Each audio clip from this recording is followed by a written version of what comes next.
Hola mi gente, I'm Leticia Reyes and you're watching En La Escena. This week marks the kickoff to the 11th annual New York International Latino Film Festival in association with HBO and their division Cine Dulce. Today we have the opportunity of catching up with the producer and the director of a film called Spare Change here at the Clearview Cinemas on 23rd Street in New York City. Stay tuned, we'll be right back with more En La Escena.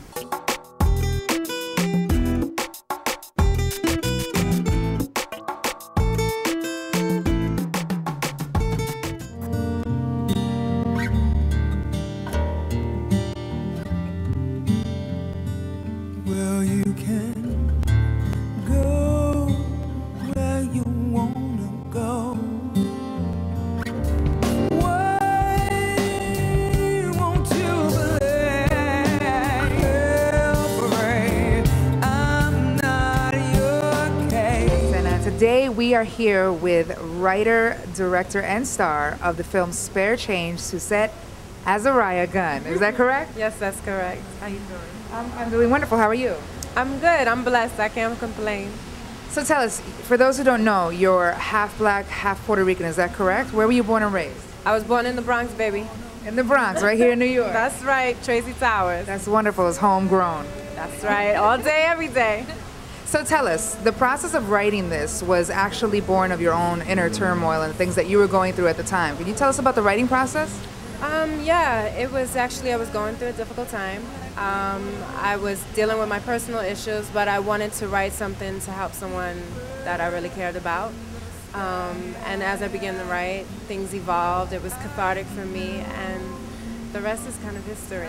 And there were 8 different versions of that, is that correct? Yes, there were 8 versions, 8 revisions. I had a script consultant that I talked to a lot, who I would send the script to, who would help me evolve the story a little bit more, and asked me to be more and more honest, because that was, when you're coming from a personal place, sometimes it's hard to put that kind of honesty out on the paper. But he kept telling me, no, you're holding back a little, Ma, bring it out some more, and eventually here we are. So once it was written and all done, who was the first person you showed it to and what was the reaction? Script advisor that I was working with, and he said you had a winner.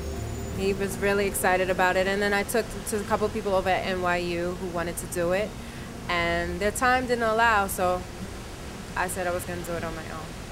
So Fred Valle and Nicole Banks are your co-stars in this film. Tell us what it was like. How did they get involved, and what was it like working with them?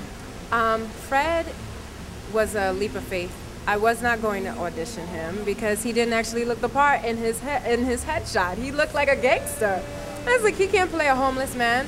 But when he came in, he was, the whole group of us that were there were just in awe of him. He was beautiful. He understood the language. He's very poetic. He made it very authentic. And he's honest. He's an honest actor. And Nicole, he understood Trey in a way that I don't think anybody really did that came in there. He took a lot of himself and a lot of the character, and he merged them together, and it was beautiful to see that. And the two of them come together. It was magic. It really was. So now that we talked about some of the people behind the characters, let's talk about the characters. Can you break down the main characters in the movie? Luis is a jazz singer, a Latino jazz singer, who's down on his luck. He lost his wife, and he's actually homeless now because he's self-imposed that on himself. He is out there trying to get penance because he's blaming himself for his wife's death. Trey is a very successful saxophone player. He is actually really in a good part of his success, but he's lost his mother.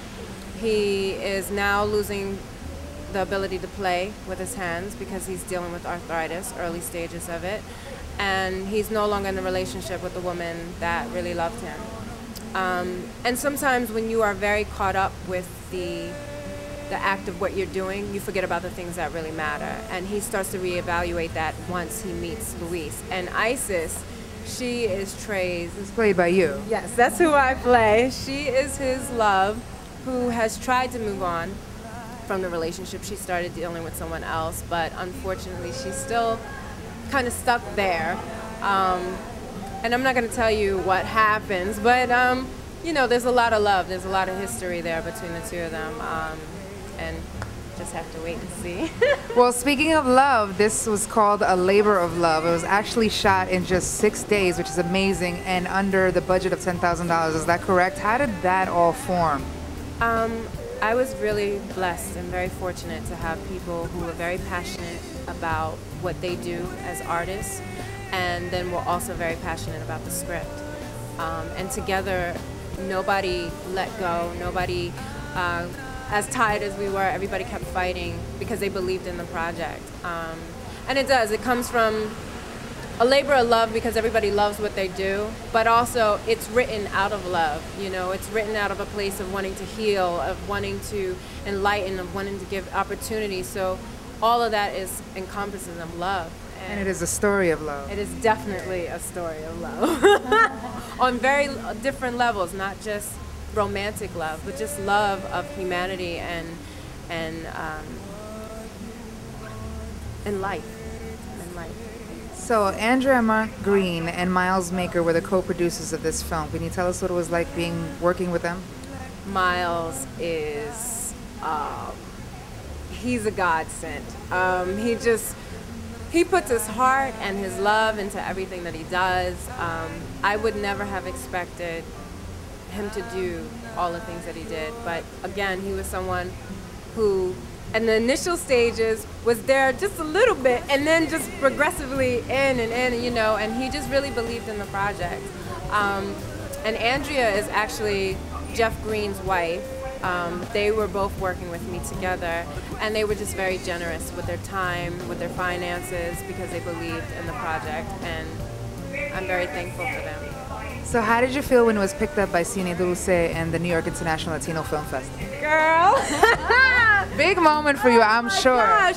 It was like living a dream. You know what I mean? You don't expect it. The turnaround was unbelievable. You know, we just finished it, and here we are today, and I'm with you, and